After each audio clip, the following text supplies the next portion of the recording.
Hi, I'm Jill Clifton of Landscape of Mothers, and I have this potentially fun idea that I could do a series on Landscape of Mothers, the archetypes, each individual archetype, and give you a popular culture mom reference. So I was going to start with Wind Mother, and I think a great example of Wind Mother is the movie Mary Poppins. And the coolest thing about this one is that there's the biological mother of the children, right, who's very windy in all of her, in some of the struggly kind of ways, right? So in Mary Poppins, the mother tends to be the one who, she comes in busy, she's been doing something else, she's in a transition and off to something else, and she's not very present to the problems in the house. She's not well understood, not always by her own fault, by the other characters in the story.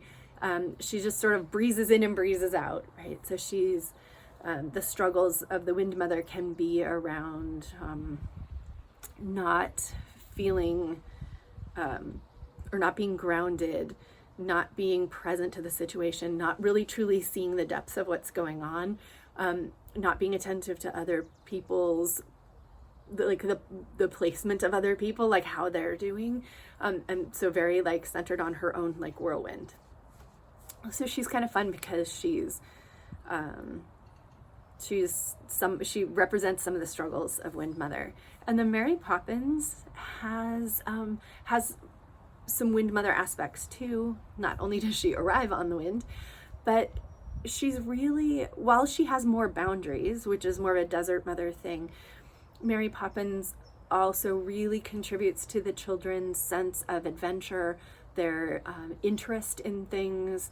She encourages them to dream, and she encourages them to be true to themselves. She encourages everybody to kind of get their needs met, and she will go about it in a way that that sort of, the father in the story is often kind of frustrated by how she orchestrates these things, and then he's doing something that he didn't necessarily set out to do. And so I don't necessarily mean that the strength of the Wind Mother is manipulation, but what I do see in Mary Poppins is this really fun way that she, and very grounded way though, that she encourages the kids to be imaginative and creative and to go after what they want and what's important to them. And so in that way, she's very supportive of the children in the story.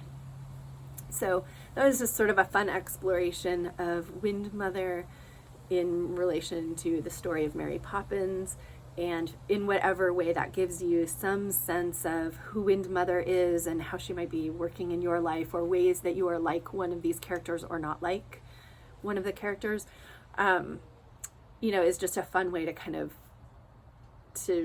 of be reflective without kind of pointing things back at ourselves. Sometimes it's easier to look at the archetype, or in this case, a character in a movie, and we can say what we can see in them some things, and then we can apply it to ourselves afterward.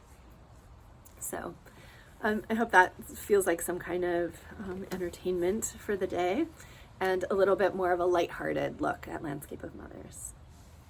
If this is your first introduction to Landscape of Mothers, the book is available. You can find a link to that in the header on the YouTube channel.